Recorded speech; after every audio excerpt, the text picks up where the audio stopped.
Villgro Philippines is a gender-smart impact incubator and investor. Villgro funds and mentors innovative social enterprises that are building solutions to improve the life of the poor. Set up in 2001, Villgro has supported over 400 social enterprises in India and is now taking its unique incubation model and knowledge of building a social enterprise ecosystem to Southeast Asia.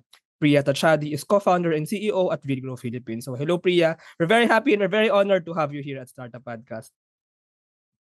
Thank you so much for having me. The pleasure is all mine. I'm very excited to be here and share a little bit more about what we do. And hopefully there'll be some people listening who are interested in what we do and how we support entrepreneurs. Yes, we're very excited to learn more about Villgro, and especially this March is Women's Month. So we can talk about Villgro Philippines being a gender-smart impact incubator. So let's start with a question. What really is Villgro Philippines?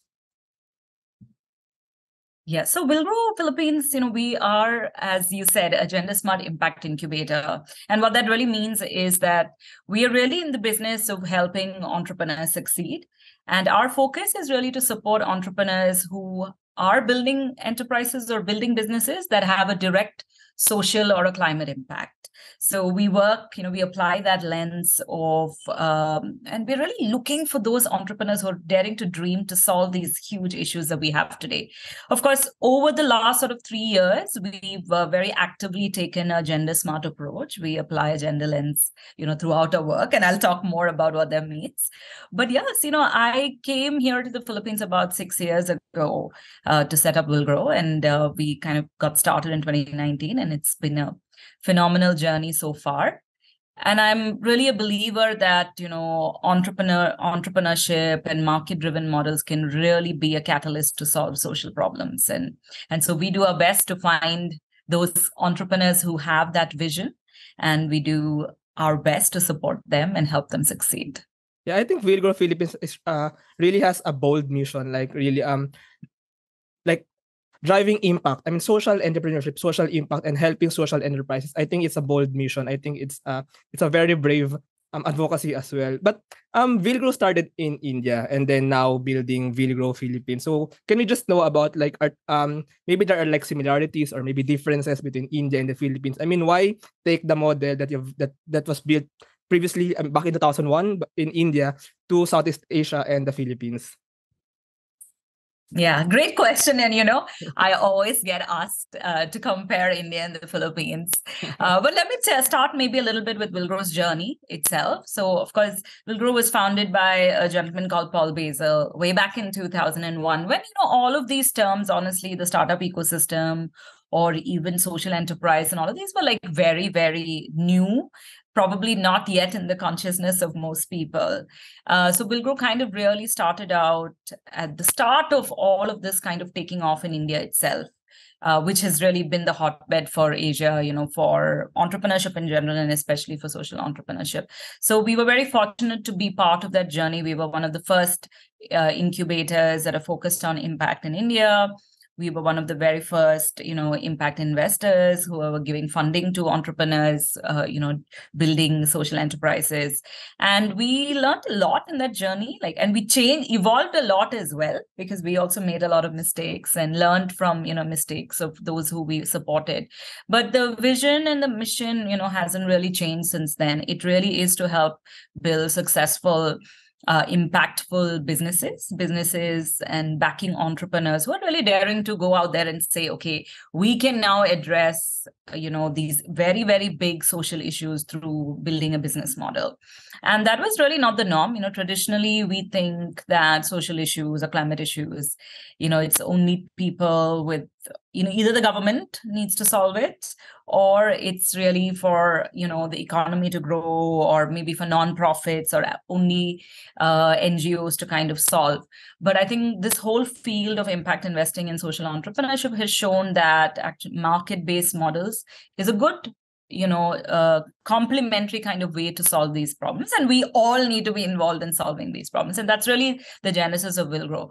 But, once we kind of, Villgro today is very, very big in India. It's, one of the biggest incubators and very kind of influential in that ecosystem. And we've supported more than 400, enterprises, like you were saying. And that is actually people that we've directly funded, and we've given, really invest them with capital as well. But we've worked with thousands of entrepreneurs all around the country. And when we kind of got to about 15 years in our journey there in India, one of the things that, I was working at Villgro in India at that time, and we realized is that we are one of the few incubators coming out of Asia, from a developing country, so to speak, because most incubators that we hear of or we know of are all from the West, right? Mostly from Silicon Valley, mostly set up in, Western countries. And that's what we really looked up to. But we realized that we had a body of work, and we had actually supported entrepreneurs who are quite different from, in some ways, from the tech entrepreneurs that who usually kind of make all the news. And we had learned a lot about building an ecosystem. And we felt that that will be very valuable to other similar ecosystems, similar countries, similar countries with this, cultural issues and social issues that were similar. And actually, honestly, we started with Africa first. So we went to Kenya, where there was already quite a, entrepreneurial ecosystem was already starting. And that's kind of where we started. And of course, Southeast Asia is the closest to home, and probably even more similar to us in culture, the way that we think. And so it was just only a matter of time. So I moved here to the Philippines around 6 years ago, trying to understand the ecosystem. And I spent, honestly, the first year or two really just traveling around the country, meeting entrepreneurs. In my first year, I think I met more than 100 entrepreneurs, and not all of them, in the big cities. I traveled a lot in Mindanao. I traveled a lot in Visayas, into smaller towns and cities to see what's happening, right? And what I saw there, and it really was for me, a revelation. I saw that young people, they're not even thinking, they're not calling themselves a social enterprise, or they're not calling themselves a tech startup. They were just thinking of ideas and solutions to the problems that they were seeing on the ground. And many of them turned out to be social and climate issues. And so 6 years ago now, when we think there wasn't all this excitement that was happening in the startup ecosystem today, wasn't there. But I definitely saw the sparks of what we could be. And I was very happy to then kind of take a decision to start supporting entrepreneurs in the Philippines. So today, I would say 80% of our work is in the Philippines and focused on building the Philippine social impact ecosystem. But 20% of our work, we're also supporting entrepreneurs across the region. But I would say the big sort of so let's say the similarities is that, when I look at the social problems and the climate issues, they're very, very similar. So if I look at a smallholder farmer, in the Philippines, who is trying to make ends meet, who is stuck in poverty, who is stuck in debt cycles that they can't really get out of because of the high cost of inputs. It's not very different from the story of an Indian farmer in an Indian village who's still fighting against all of these same issues.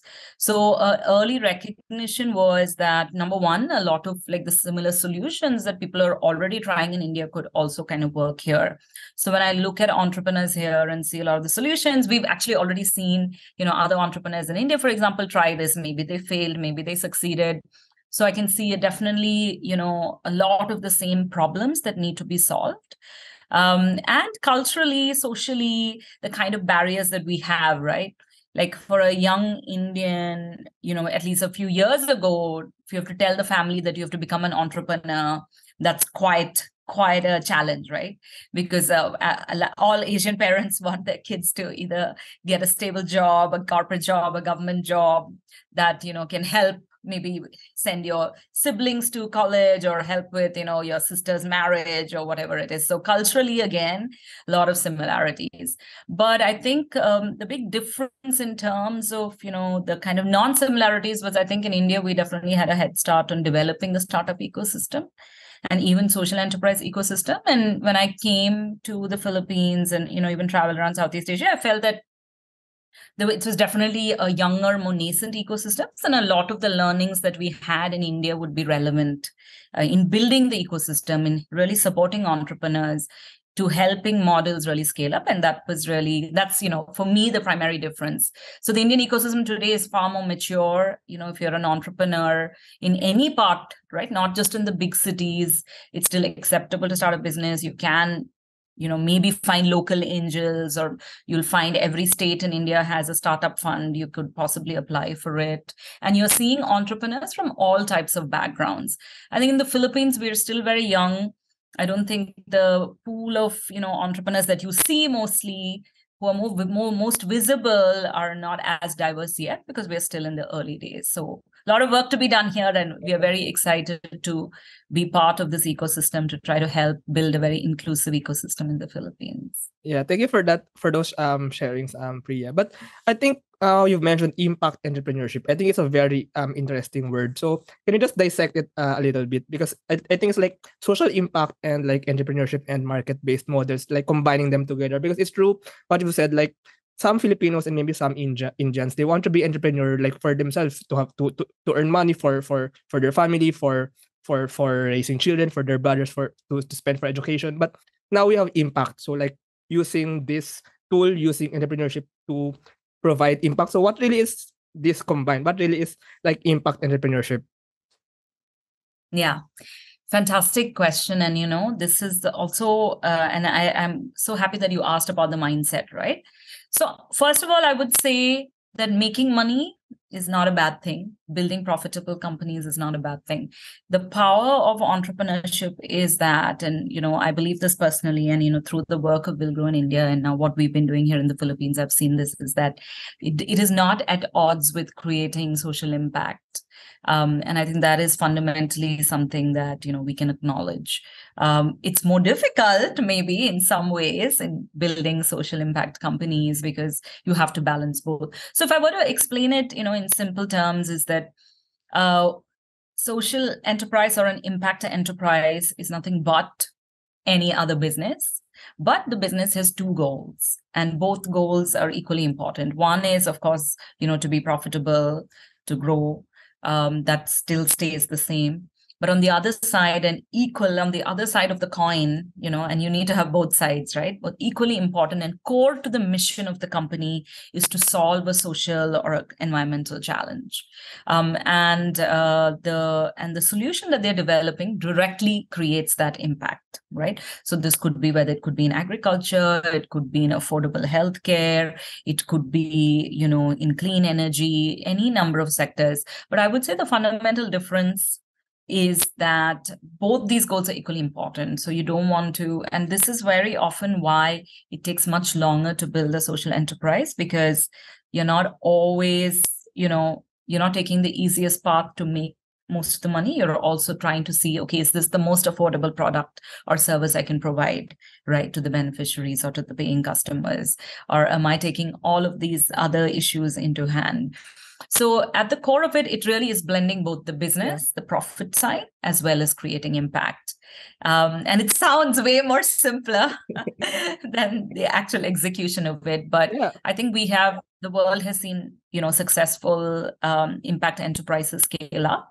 And I believe we can do the same here in the Philippines. Yeah, it's true. I think blending is the right word, because if you're just a for-profit company, maybe you neglect some of this like social causes that you can actually provide for. And if you're just like an impact not enterprise, maybe you cannot build a sustainable business model that will continue like building the company, building the business, and then continue providing impact for more people. So I think combining them is also like very important, and it's also what Villgro is really trying to help with for this startup founders, for these entrepreneurs. So now going to Villgro Philippines as an impact incubator. So I think that's also a very interesting word, impact incubator. So what is this, and what really does Villgro like do, or how really does Villgro Philippines help for example, Filipino startup founders and entrepreneurs and social entrepreneurs or impact entrepreneurs?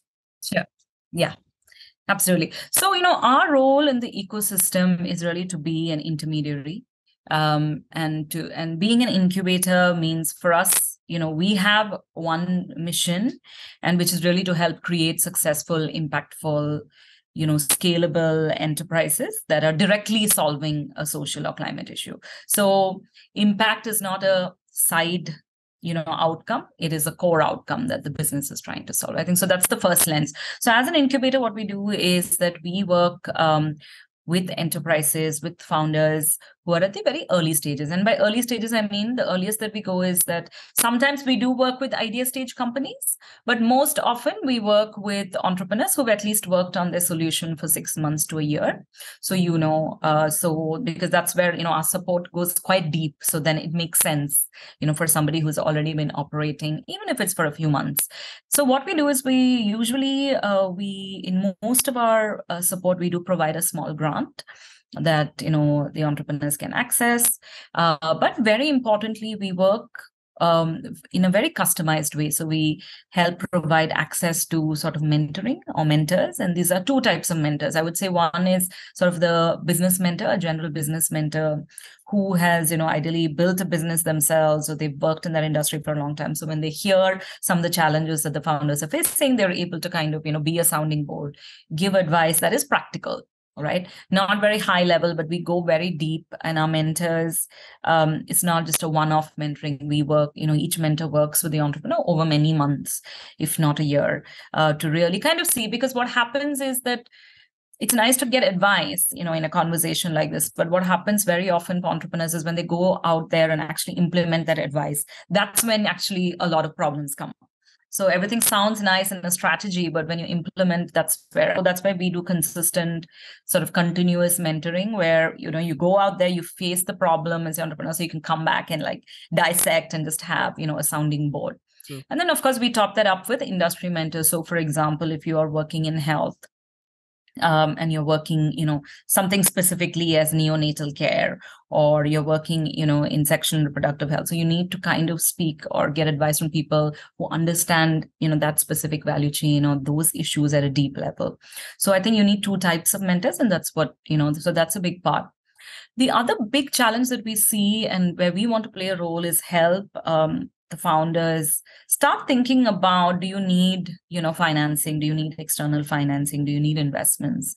So a lot of our focus is going specifically into some technical areas, and one of them being sort of finance and accounting. Because this is where we see a lot of startups fail, and I say across the board, not just social enterprises, because at the beginning, like the exciting part is to, and I would say that I am also at fault. When I was companies as well, I did the same thing. Is that you're so excited with the product or the service and solving the problem that's what you kind of pay attention to. And then the finance and admin stuff become like something that you have to do. You just delegate. You try to hire an accountant or someone in your team who does it, and you don't pay so much attention to it, and then it catches up with you eventually. So we really get quite deep into that. We, try to get an accountant to sit with the founders and start fixing all of the things that they've been ignoring, or helping to set up strong financial foundations that will allow the entrepreneurs or the teams to access financing later. But we also focus on other areas like branding and communications and things like that. But at the core of it, if I were to put it, I think the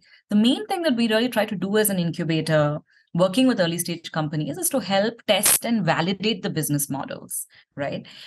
Because it's very difficult to find support until you've proven that this works.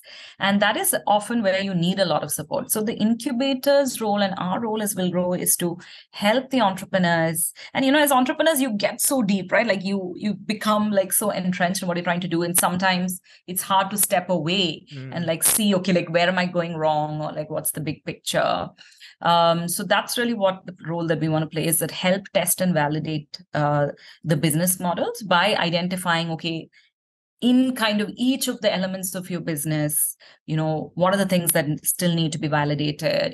Where do you think, it's not working? How, for example, how do you price this product, right? So if you've priced it some way and like actually the customers are not buying it, okay, how do we change the pricing strategy? Or, you're taking a really long time to get your product to market. So there's some issue in your product development phase. So, we really bring in the product development experts to kind of say, okay, like maybe we need to rethink this journey of getting to market.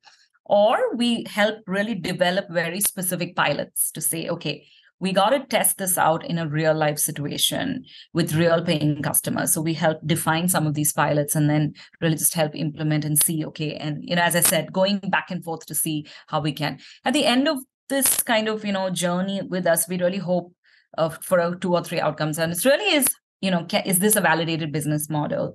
Do you have you created enough proof points that this model can work? And are you measuring your impact? Are you really actually doing what your vision or mission really is. And that's not always easy to figure out at the start. And, most entrepreneurs, there's this valley of death, right? You can start with the idea, and very often in the Philippines, for example, you might get some grants, you join some competitions.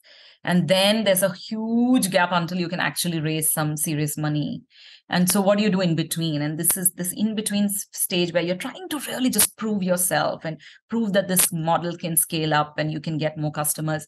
That's the riskiest point in the life of a startup, and especially a social enterprise and impact enterprise that's trying to juggle all these goals. And that's where we come in. Yeah, well, thank you very much for all of those, Priya. So, I mean, Villgro is really like a very hands-on early stage idea, maybe incubator. So, really like helping these startups, helping these businesses really flourish, really build themselves and provide impact. But can you just know a few of these startups that have been helped or are being helped or supported by Villgro, and are there like specific sectors that like Villgro is targeting to provide impact on? I mean, how do you choose these startups also? Yeah, great questions. So honestly, when I started out, when we were and I was kind of wondering, okay, where do we focus? Because in India, we do have very specific sectors that we work in and we invest in. And in the Philippines, I was wondering if that should be the strategy and I started out, like when I first came, informally looking in the sector. So for example, health tech was something that we invested very heavily. I was looking for those kind of devices and technologies, and I didn't find any entrepreneurs at that, 5-6 years ago who were doing that. So then in the early years, I would say we were quite sector agnostic. So we would work as long as, somebody had a direct social impact, and we were working with a fewer companies. So we worked with a few ed tech companies. We worked with some in the agri space. We worked with some in the affordable housing sector.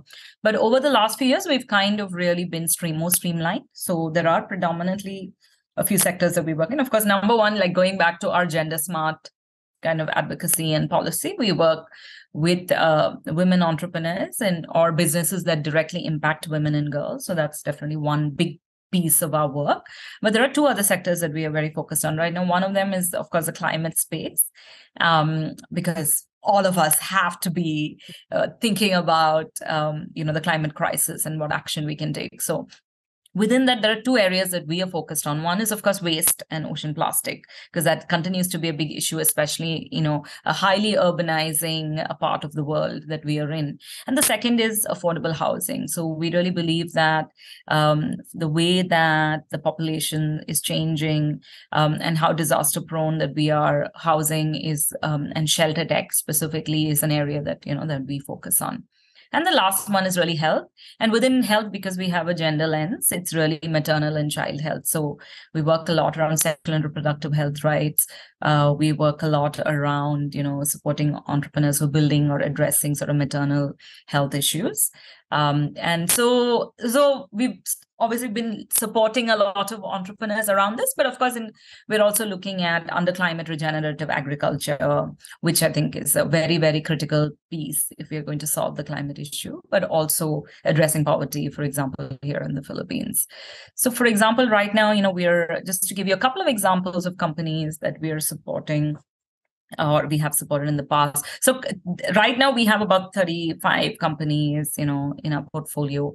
But in the last few years, that number kind of touches close to 60. So the way that we do it recently is that we do run year-long or half-year-long programs. So people do come into our incubation or acceleration programs, and we work with them for a period of time. And then after that, we go to sort of more lower touch. So for those 6 months or 1 year, we go very intense, and then we kind of support on an as-needed basis. So to give you an example, in the agri space, we support farm-to-market companies, like, for example, Green Habits. It's a Davao or Mindanao-based company, which is really trying to help smallholder farmers, in sort of Mindanao, in really remote areas, access the market, led by a female entrepreneur called Nelvin. So we've been supporting her for a little while.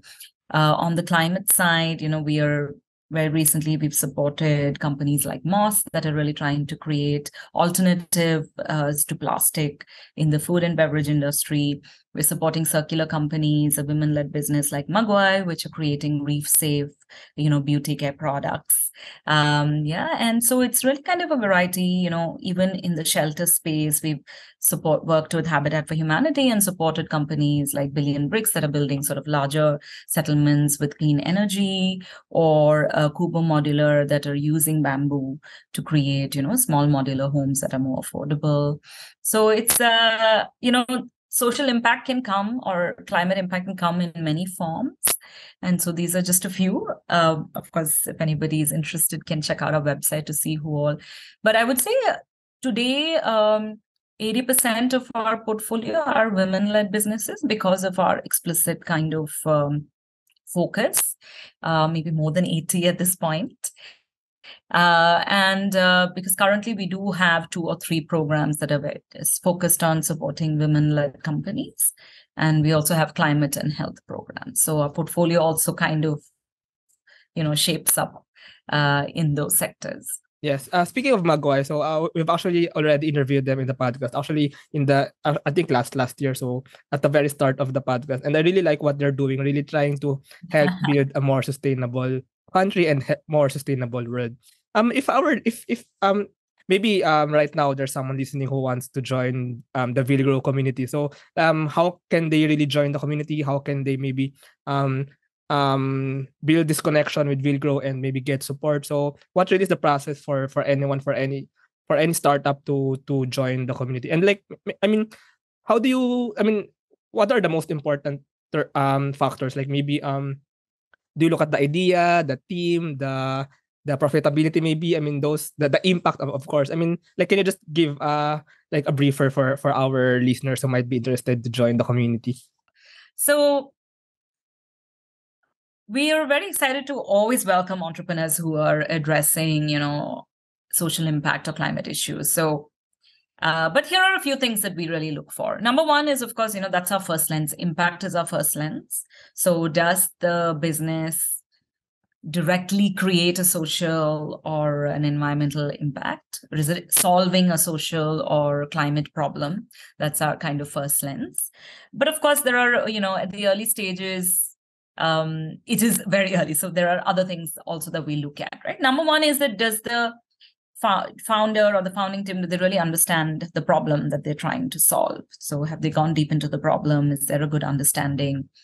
And of course, on the solution side, does it seem, viable? So if you've understood the problem well, then more or less, you've developed something that directly addresses that problem. So we are really, when we look at, the idea or the product or the service, we're really looking to understand, does it actually solve the problem that you're seeking to, right? Does the team really understand who is the customer? Who's the customer segment? Is the market size of, for that product or service big, right? Because it's important for us, and we definitely have a vision to support businesses that can really scale up, because we believe the problems out there are very big. So we want, if you start with supporting 10 farmers, we really want to see models that can go to 100, 1,000, a few million farmers, right? So is the market size fairly big enough? Is the problem sort of big enough? And can the solution actually start scaling up? On the business and the revenue model side, of course, we are looking for companies that may not be profitable yet because you've just started out, but there are all the indications that it can become profitable, right? So you have a very clear revenue model, even though you're still testing it, but you have an idea of, who's going to actually pay for this product or service. You have a paying customer. Maybe you haven't figured out all of the pieces, but that's really important to us, that the founders are really thinking and demonstrating in some way that, there is a revenue model out there. And very importantly, at the early stages is, who is the team, right? Who is the team? Are the founders really, do they really believe in this solution? Do they really feel passionately about this problem that they want to solve? Who's in the team, right? Is it a solo founder? If there are multiple team members, what are their skills? Do they complement each other in terms of skills and maybe styles? But fundamentally, we're really trying to see, do the entrepreneurs or the founding team, do they have the grit? Because it's not going to be an easy journey, to be an entrepreneur. but especially to be an impact entrepreneur, because it's going to be that much harder to go and deliver your product or service, to get the pricing right, to really make sure that you're balancing the profit side as and the impact side. So it's going to take time. So, do we think that they can actually last this journey? And the other side of the team is, are they also mentorable? Because sometimes we do, if you do end up working with those who don't want to take any advice or not very open to feedback, then it kind of becomes challenging to work at the early stages, because a lot of it is going to be iteration, a lot of it is going to be like going back and forth. So and that's a difficult one to judge, but hopefully through the conversations that you have, we are able to get a sense. But that's really important to us, that somebody's open to feedback. So other than the usual, the problem solution and innovation and the revenue model, business model, the team and who the founder is really, really critical to who we end up selecting. So the other question was, how can you reach out? I think number one is, we are very active on social media and through our website. You can always reach out to us, and we do announce programs quite frequently. So please do look out for those announcements. And if you find yourselves eligible, please do. Currently, we have applications open. We are looking to support health sector entrepreneurs, so those who are addressing sexual and reproductive health or working in pandemic epidemic preparedness, but using AI to solve those problems. So we have some rolling applications that are going on, closing very soon. But if you're a woman entrepreneur, then we have support that is outside of our programs as well. We have a community for women entrepreneurs in the Philippines called We Rise. And this is part of a larger Asia-wide community called New Shoe Network, which I launched with my partner who's based out of India. So we have women entrepreneurs from across the region who are part of this community. And we have free resources. We have community events every month. And, we have continuous programs and support available for women entrepreneurs. So any women entrepreneur listening, please do check us out. Write to me personally, or look at We Rise community, and you can join up anytime. But I would also encourage entrepreneurs we hold regular startup ecosystem events, both virtually and in person. And, it's a great way to connect with other people working in the space, find people to come and work with you on the team, find co-founders, but also just connect and see what everyone is up to. So I would encourage everyone to come to the events or be part of it. And all of this, we are constantly talking about them on social media, where I'm sure everybody's active. So that's a great way to find. But otherwise, you can always reach out to me on LinkedIn. Yeah, so it's really building the community, I think, for Villgro and the startups being supported. So maybe if some of our listeners want to join the community, so visit Villgro's website, social media. But can we ask Villgro Philippines vision? I mean, what really do you see in like 10 years, 20 years? How really do you see the transformation or the change to happen in the country, in the Philippines maybe? Yeah. Thank you for that. Actually, I've been thinking about this quite a while, because now, we started out in 2019, and it's been a few years of hard work of building the ecosystem, and definitely things have improved. It's grown, I think, in part thanks to the tech companies that have been growing in the pandemic, the e-commerce and fintech space. And it's a vibrant market, right? After Indonesia, we are the largest sort of startup ecosystem in the region. There's a lot happening. But I think for me personally, what I hope to see and what I think is not happening yet is that we're not very inclusive yet. A lot of support is still concentrated around the big cities, mostly Metro Manila. And there are, probably entrepreneurs all around this country maybe sitting on some really fantastic ideas, but they don't actually get the support.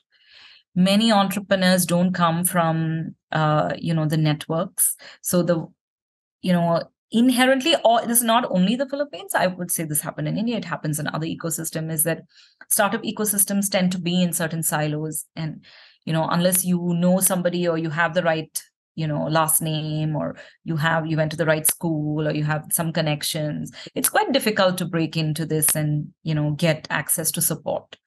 So I hope, that's really what I'm really kind of redefining and refocusing Villgro's work on, is really the inclusivity of the ecosystem. So we are making an effort, for example, to train a lot of incubators who are situated all around the country, TBIs, working with DOST on working with the TBIs, Wow. sharing some of our learnings, talking to others about how do we apply a gender lens. I think it's very important for us to really reflect. And I'm hoping that actually International Women's Day's theme this year is about embracing equity. And I think we're not very equitable yet because people come from different backgrounds. It's not that if we just have a program that makes it easy for everyone to access it. We need to take into account, different circumstances, backgrounds of people. And sometimes startup ecosystems are inherently set up in a way that, if you don't have a very fancy slide deck, or you don't speak very well in English, maybe, or, you don't dress a certain way, then somehow you're not, when you close your eyes and think about an entrepreneur, we're thinking about certain types. So inherently, a lot of conversation is about a certain type of entrepreneur. And that's what I really hope changes. And that's where we are going to dedicate, at least for the next 5 years, we're really focused on inclusion and building an inclusive ecosystem. And so one of the strategies around that is also supporting women entrepreneurs, but we're also making internal commitments on how do we diversify even the group of entrepreneurs that we're supporting, right? How many of them we have, a commitment to try and find more entrepreneurs from outside of Metro Manila, for example. So simple things that doesn't cost us so much to do, but it's really about the intentionality and following it up with action.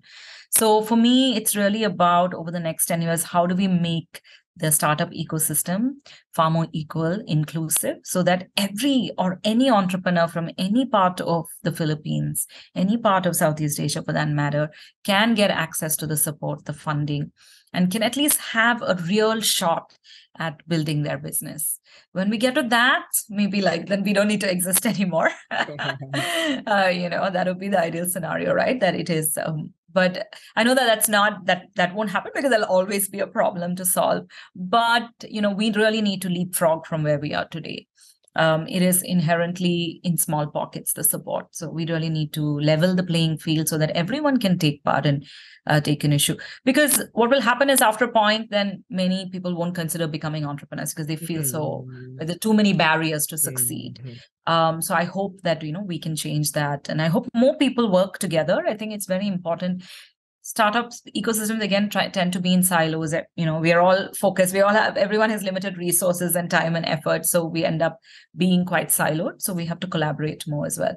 So over the next 10 years, I really hope that we are building an equitable, inclusive ecosystem, and that means who we imagine as an entrepreneur changes from somebody who looks like a Silicon Valley entrepreneur only. Right? We have all types of entrepreneurs from all parts of this country. That's the dream. That's what we're working towards. Very, very, very, very, very much agree. These words really hit, Priya. So I mean, it's true. The startup ecosystem in the Philippines right now really needs some rebalancing. I think it's true what you said, that maybe opportunities are not that equally accessible for everyone. And really, inclusivity and equity, or maybe like equal opportunity, those are actually also like what Startup Podcast PH stands for. So helping, or really inspiring, or actually trying to help. Hopefully anyone can become an entrepreneur. I mean, anyone, as long as he or she has the guts, I mean, the passion to do maybe impact entrepreneurship. So provide the support, provide the mentorship, provide the networks, provide the resources, help. I mean, because if only a few people in the Philippines become successful entrepreneurs, what's the positive change in that? I mean, hopefully we can really help anyone become an entrepreneur. Do you have any words of wisdom or inspiration for our aspiring impact entrepreneurs? Maybe you want to share to share some advice to them. Maybe you want to share some words of support or motivation. Yeah. So I think if you've decided to become an entrepreneur and a social or impact entrepreneur, I mean, you're already taking a bold step. And I'm very encouraged, actually, Ani, to be honest, is that I do see a lot more, especially young people, but also people of all ages, right, wanting to really give back and do something to move things forward, right? They are moved by climate issues, they're moved by the social issues that they see. And, even the pandemic saw a lot of that generosity and that kind of, human spirit. But it's not easy. So I think my advice is that don't think of it as something super short term, because it takes a little bit of time, right? And I think resilience is kind of a big trait that you have to kind of keep building, because you might fail at the start, and it's totally okay. I think you do end up seeing only a lot of stories of success, but it probably is built on a series of failures, maybe big, some of them small. And so I think that's something that you have to kind of build up your resilience, even though it might hurt. You may have put all your money, and you may have fought with your family to be doing this, and if it doesn't work out, the risk is very high. But don't be disheartened. And even if maybe your first business idea doesn't work, maybe your second or third will, right? But I think it's important for us to just know that failure is kind of something that we have to accept as we go along. The most important thing is to learn from that, and make sure that we don't repeat the same mistakes, right? We learn from the failure of our own failures and the failure of others, to keep just use that as a stepping stone. I think the second thing for social entrepreneurs that I want to say, and those who think, is that I've come across two types. I think one is that you started because of your passion or your dedication to that problem, or you were faced with that problem yourself, or you saw it in your community, or you read about it, something struck you. Sometimes getting this balance of building a profitable company and building, keeping with that mission is difficult. So I do see both sides. Sometimes people just become very obsessed with the issue, which you need to be, but you need to also move beyond it, right? You need to kind of then focus more on the solution and figure out. You need to be obsessed about the problem, but don't let that be a barrier in how you're actually able to scale your model. So because of all the inequity in the ecosystem, I do tend to see that sometimes a lot of entrepreneurs do kind of stay in that same size, or this I think important to embrace and kind of dare to imagine.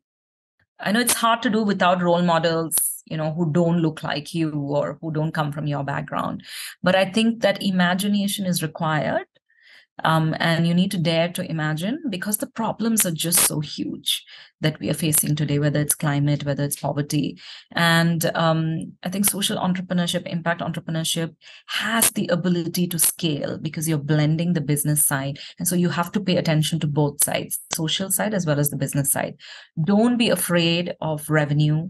Don't be afraid of taking, external capital if you have to grow your model, because that is the way you can scale your impact. You have to scale your business to scale your impact. So I think understanding that and building from the start for scale, making those decisions, getting the advice, even if capital is hard to come by, if your vision and your mind is open towards that, I think that's really important. You'll find a way, because being an entrepreneur means that you've taken these risks, and you've dared to dream that you can do this. But I would say expand your imagination.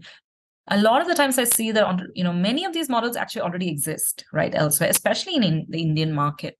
Many of the social enterprise solutions that I see, so study them, really look at why they failed or how they pivoted, try to reach out to those entrepreneurs. That's one thing that we are focusing a lot on, connecting other entrepreneurs who build similar companies. I think that's really important, because you can see that those people may have scaled like to a stage where you didn't even think was possible. So I would say that imagination of scale is really required for us to address the big social and climate issues that face us. We are in a crisis, and nobody's going to come to save us. We have to do it ourselves, and we have the ability to do it. And I think the startup ecosystem hopefully will also evolve to support the entrepreneurs who are daring to dream. Yeah, expand our imagination and learn from our mistakes and learn from each other. Yeah, those are really very insightful advice. For our last question, Priya, is it fun being a social enterprise or an impact incubator co-founder and CEO or leader? I mean, is it fun, like helping all these impact businesses, these impact startups? I mean, how's the feeling being like the mother maybe, or the leader of Yeah. startup? Wow, thank you. Yeah, I mean, honestly, I've been reflecting a lot in the last few weeks about what this has all meant. It's taken a lot to come, especially to a new country, and to start thinking about contributing to building an ecosystem. Being an outsider means first you have to really be empathetic and understand what's happening on the ground. And I'm nowhere near understanding it fully, but I think for me it has meant 5-6 long years of trying to build the ecosystem along with so many other peers who are doing this. There is great joy. I would say that I would never trade it for anything. It's been very, very hard because things sometimes move very slowly, and I'm inherently a very impatient person. So for me, the fact that the change is quite slow, steady, but it's quite slow, has been quite frustrating. But that's the journey of any entrepreneur, right? I'm an entrepreneur myself in doing this and setting up Villgro and setting up this model here. When I came to the Philippines, I didn't know a single person other than my husband. So I spent a lot of time. I didn't know anybody. I didn't know much about the culture of the country. So I did spend a lot of time really getting to know people, understanding what needs to be done, and slowly by slowly, like building brick by brick. So it's been a long and very up and down journey, like any other entrepreneur, but I would not trade it for anything. It's what gets me out of bed.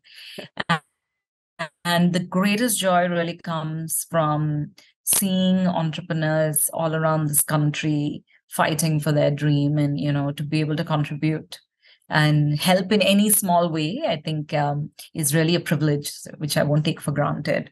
But I have to say, it's, like any entrepreneurs, it's up and down, but there's great joy. I wouldn't trade it for anything. But like any other entrepreneur, any other CEO, it's quite a lonely journey. And, there are many days and nights when I don't sleep.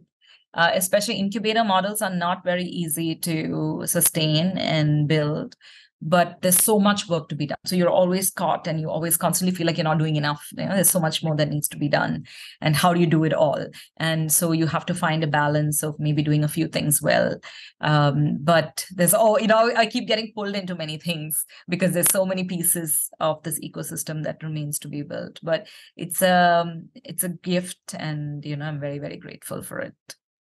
Yeah, it's really the journey. So, and I think I agree. It's actually a gift to be an entrepreneur. It's actually a gift to have this passion, this advocacy. I'm really happy, and I'm really first of all, thank you very much, Priya, for sharing all of these words, all of these perspectives. I'm really happy that we have this conversation. I'm really inspired, and I really think all the things that you've said are really meaningful and really inspiring, and actually really very insightful. So yeah, that's all I want to say. Thank you really, Priya, for having this conversation at the podcast. So if our listeners, yeah, maybe they want to know more about Villgro, maybe they want to join the community, maybe they want to talk with you, maybe they want to know you more. I mean, so how can they contact you? How can they contact, or how can they know more about Villgro? Yeah, I mean, it's such a pleasure to be here. Thanks so much again for having me. And it's been such a wonderful conversation. It's always great to reflect. I am, my door's always open. You can find me on LinkedIn. There's only one Priya Thachadi. I have a unique last name, so you'll find me easily. So please do look me up. Do write a message directly to me. I'm always kind of checking my LinkedIn messages. But you can, go to villgrophilippines.org, our website. I would say subscribe to our newsletter so you can stay updated on what's happening.